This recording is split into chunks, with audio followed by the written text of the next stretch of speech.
Ya, assalamualaikum warahmatullahi wabarakatuh. Perkenalkan di sini saya Riki Alfian. Saya ingin mempresentasikan hasil praktikum fiber optik saya pada minggu lalu. Di sini yang pertama ada konfigurasi router ZTE V460. Panduan lengkapnya DHCP WLAN LAN. Presentasi ini akan memandu saya dan teman-teman mahasiswa dan teknisi jaringan pemula melalui konfigurasi penting pada router ZTE V460 meliputi pengaturan DHCP wireless, LAN, WLAN, dan local area network LAN. Kami akan membahas langkah-langkah praktis yang untuk memastikan jaringan Anda beroperasi dalam model aman. Nah, jadi yang pertama di sini ada akses router, yaitu memahami halaman login. Sebelum menyelami konfigurasi teknis, langkah pertama adalah mengakses antarmuka administrasi router. Halaman login adalah gerbang utama yang melindungi semua pengaturan jaringan. Pertama di sini ada pengguna mahasiswa, yaitu gunakan akun mahasiswa untuk login. Lalu keamanan jaringan mencegah akses tidak sah untuk pengaturan vital router. Lalu ada validasi kredensial, memastikan hanya pengguna terdaftar yang dapat masuk.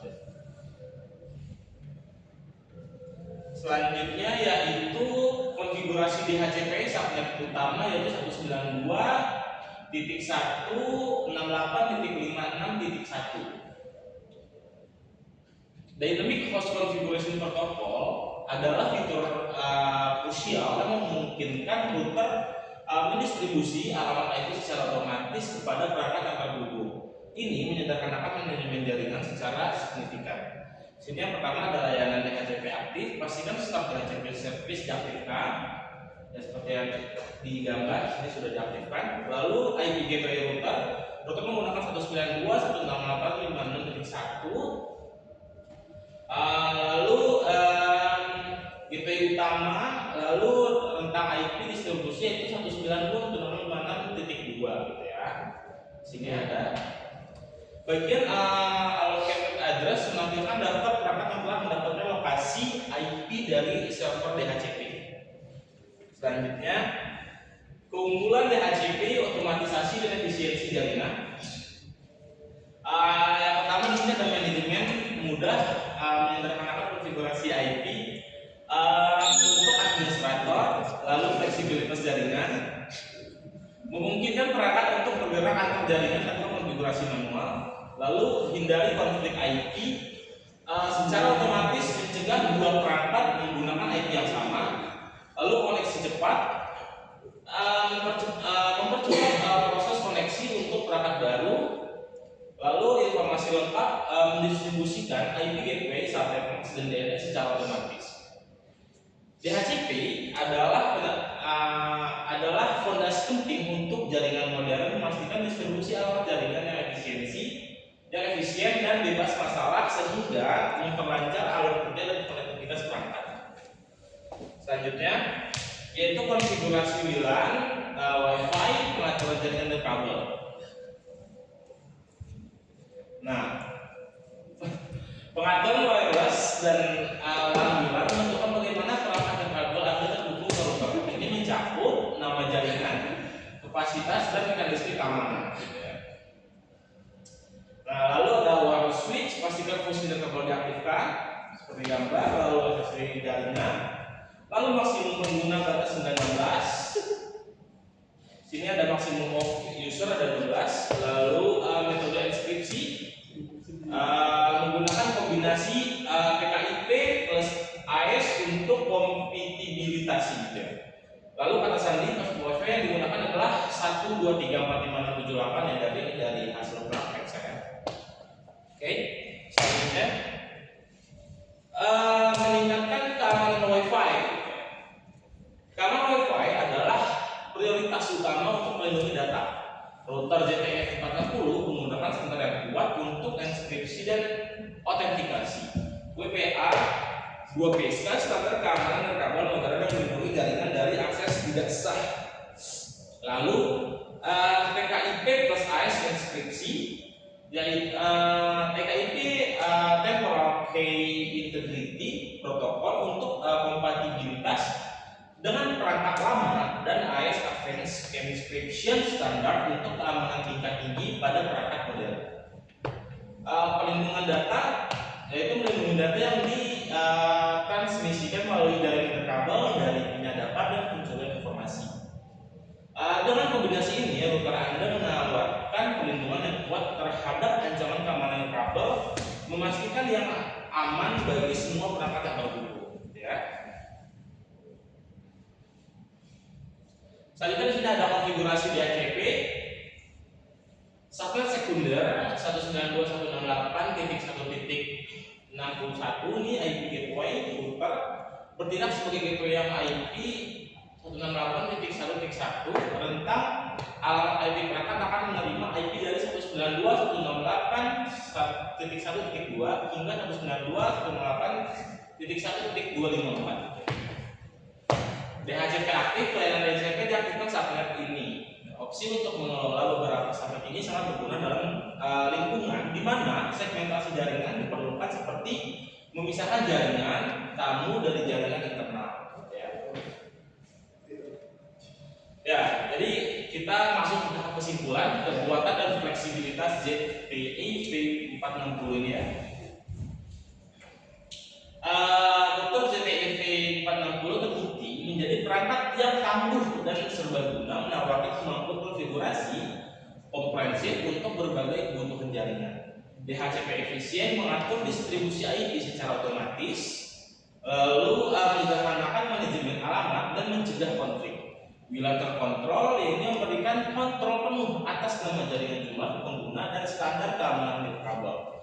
Lalu dukungan multi subnet, fleksibilitas untuk mengelola beberapa jaringan seperti 192.168.56 ya, sesuai kita secara bersamaan.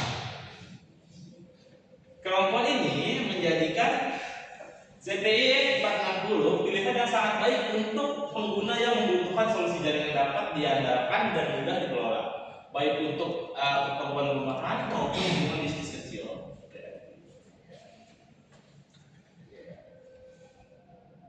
Baik, selanjutnya kita di sini masuk di sesi tanya jawab.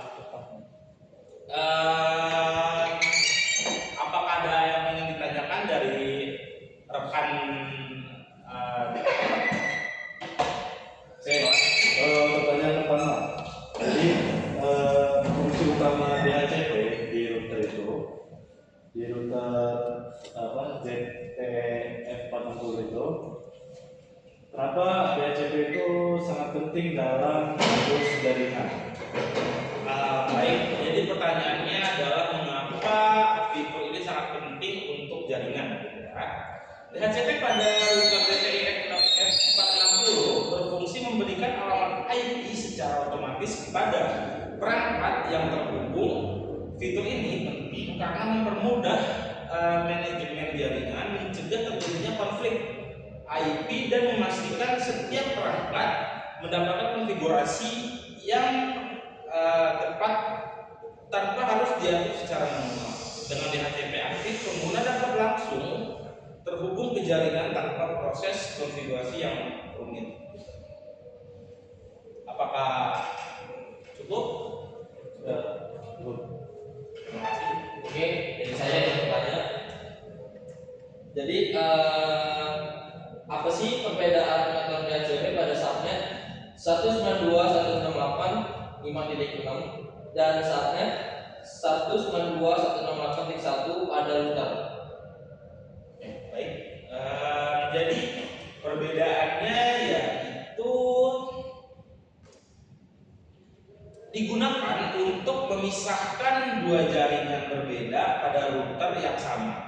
Pada subnet 192.168.56.1 router menggunakan gateway 192.168.5.1 dengan rentang IP dari 2 sampai 254, sedangkan pada subnet 192.168.1 gateway yang digunakan adalah 192.168.1 dengan rentang IP yang sama,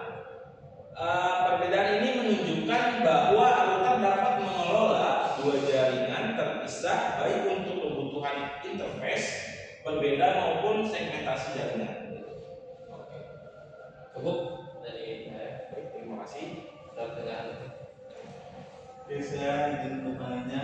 Jadi dengan Anda menggunakan WPA untuk PSK ya. Jadi melakukan konfigurasi keamanan seperti WPA atau WPA 2 PSK itu dan enkripsi TKIP dan plus AES diperlukan pada WiFi. Oke, konfigurasi keamanan seperti WPA atau WPA 2 VSK dan inskripsi TKIP dan AES digunakan untuk menjaga jaringan WiFi tetap aman dari akses ilegal. Begitu. Saya ingin bertanya, pandangan WPA PSK itu